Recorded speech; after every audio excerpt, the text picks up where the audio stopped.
Apakah ini juga sama dengan Bapak waktu di tahun 2014 waktu Pak Jokowi terpilih pertama kali sebagai Presiden Republik Indonesia? Bapak kan merupakan salah satu tim transisi yang menyusun kebijakan untuk politik Pak Jokowi supaya bisa berjalan sesuai dengan kampanyenya. Apa yang telah dilakukan Pak Jokowi yang mungkin menurut Bapak sudah terpenuhi dan juga apa yang belum terpenuhi sehingga Bapak mungkin belum puas? Apa kira-kira? Ada banyak yang telah dilakukan, Pak. Khususnya pada periode pertama. Saya membela habis-habisan di masa itu. Karena waktu itu kan saya masuk DPR kan. Ya. Mungkin Bapak akan bertanya juga, kenapa teman-teman Anda di tim transisi jadi menteri, saya tidak? Ah, itu juga ya, betul. karena saya jadi anggota DPR, Pak. Saya masuk di DPR waktu itu, 2014. Tetapi kemudian kalau Anda bertanya, apa yang sudah dilakukan? Banyak, Pak. Banyak yang sudah dilakukan. Kalau bertanya bagian apa?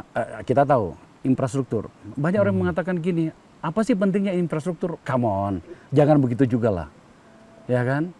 Anda dari Jakarta ke Surabaya menghabiskan puluhan jam karena apa itu namanya interkoneksi transportasi yang belum jalan. Sekarang itu sudah jalan tol sudah oke, kereta bahkan kereta cepat Jakarta Bandung segala macam. Jangan begitu-begitu juga lah.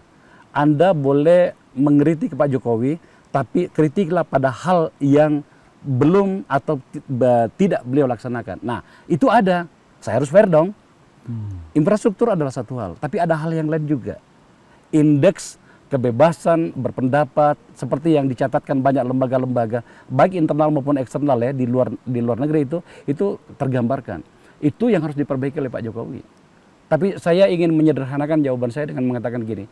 Periode pertama menurut saya saya tidak merasa malu atau bersalah kalau katakan bahwa saya membela totally Pak Jokowi pada periode pertama. Karena itu adalah saya ada di situ sebagai timnya ya. Pada periode kedua terutama di akhir-akhir ini ada banyak catatan yang harus kita perbaiki. Saya sudah menyebutkan beberapa tadi. Ada beberapa yang saya baca, contohnya di mana ya? Ada anak kecil yang mengkritik pemerintah tapi kemudian diproses atau diajukan atau dilaporkan ke polisi dan kemudian ada tindakan setelah itu. Saya berharap ini segera kita perbaiki. Ya, bangsa ini sedang bergerak ke depan. Jangan kita tarik ke belakang. Dan kepada teman-teman, terutama aparat penegak hukum yang sedang memegang kewenangan, saya yakin mereka adalah teman-teman itu sependapat dengan kita bahwa ada banyak hal yang harus kita perbaiki. Maka ayo kita satu jiwa membawa Indonesia ke depan dengan menimbang baik-baik, terutama pada kasus yang saya sebutkan tadi. Bagaimana kalau kemudian ada orang yang mengkritik tetapi tidak berdasarkan dengan pembuktian? Ya, itu adalah proses di mana negeri ini sedang berjalan. Memang menyakitkan. Pak Edi, saya waktu anggota DPR, sakit hati loh Pak, pada banyak komentar. Waktu itu saya pertama di Hanura itu, 16 orang Pak. Saya pernah dicap sebagai anggota DPR yang jarang mengikuti paripurna. Ingat ya, ada waktu itu. Kenapa? Karena 16 orang Pak. Di DPR ada 11 komisi. Maksimal anggota fraksi Hanura pada satu komisi waktu itu hanya 2 orang.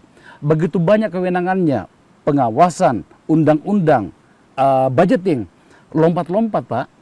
Saya pernah itu harus berada di 3 tempat pada saat yang bersamaan di tempat yang berbeda. Wah, sangat-sangat setengah mati Pak. Itulah alasannya partai-partai politik itu pengen besar agar kemudian mereka bisa full hadir mengawal negara.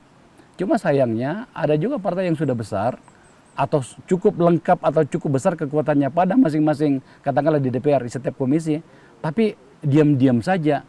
Nah, itu banyak faktor.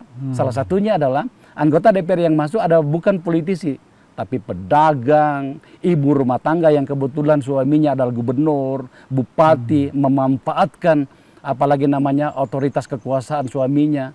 Ini yang merusak nih. Kita kadang-kadang terlalu basa-basi deh.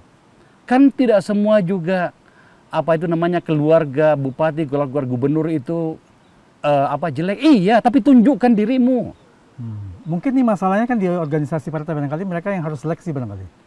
Ya apalagi itu. partai ini kan dikelola dengan tidak sehat. Oh, artinya belum tepat ya? Iya, tidak sehat, Pak. Tidak sehat. Tidak sehat.